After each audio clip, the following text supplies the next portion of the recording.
Nah, kalau kita bicara soal risiko atau kendala-kendala, kira-kira ada nggak sih yang Sophie dan tim temukan di saat penyusunan blueprint ini? Kalau misalkan ada, mungkin bagaimana sih cara ngatasinnya? Oke, mungkin lebih ke tantangan barangkali ya. Jadi pertama, memang blueprint ini kan disusun untuk masa depan. Jadi usahakan jangan cepat usang nih blueprint yang kita susun. Kalau cepat usang berarti banyak kesalahan dalam melakukan analisis baik kondisi existing maupun di masa depan.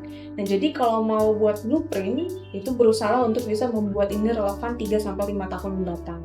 Jadi di sini kita harus melihat tujuan SDM ini jauh ke depan dan juga jangan memberikan solusi masa lalu untuk masalah masa depan.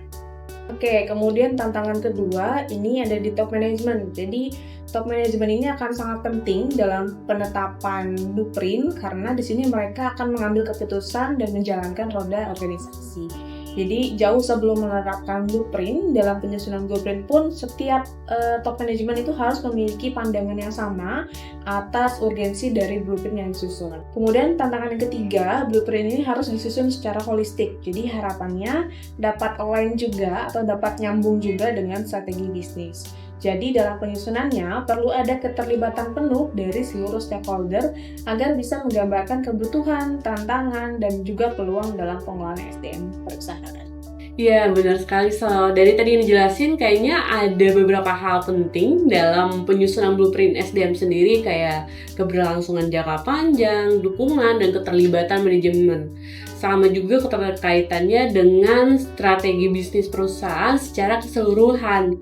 Nah, sekarang gimana lanjutannya setelah perusahaan berhasil menyusun blueprint? Ya, betul sekali. Jadi, keberhasilan dari implementasi blueprint ini tidak mutlak ada di tangan perusahaan atau tidak mutlak ada di tangan divisi SDM ataupun top management. Jadi, ini tergantung dari dukungan dari seluruh suprasistem yang terkait. Tanpa dukungan pihak-pihak tersebut, maka blueprint ini nggak bisa tercapai ya, atau niscaya tidak akan dapat diimplementasikan dengan baik. Jadi apabila blueprint ini tidak dilaksanakan, maka terdapat beberapa risiko yang mungkin akan muncul. Jadi di dalam blueprint ini kita buatkan juga mitigasi risiko yang mungkin akan muncul apabila suatu program itu tidak terlaksana dengan baik dan nanti penanggulangannya seperti apa. Adapun untuk tindak lanjutnya itu perusahaan diharapkan benar-benar bisa menjadikan dokumen blueprint ini sebagai pedoman dalam pengelolaan human capital atau SDM-nya ya, serta menghasilkan pembaruan yang mungkin bisa dirasakan dan juga memberikan nilai tambah bagi seluruh stakeholder. Jadi dalam hal ini selanjutnya blueprint juga dapat disesuaikan dengan kebutuhan ataupun kondisi yang ada di masa depan. Iya, benar banget kan. Jadi untuk bikin blueprint SDM ini tuh penting banget nih buat perusahaan karena bisa jadi dasar strategis yang detail buat mengelola SDM perusahaan dengan efektif.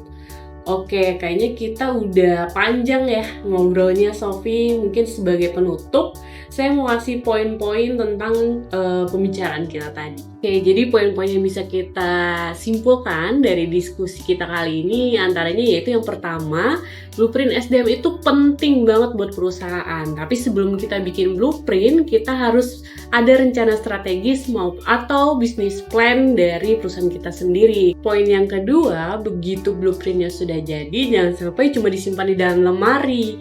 Nah, kita harus jadiin blueprint itu sebagai panduan setiap kali kita mengembangin SDM.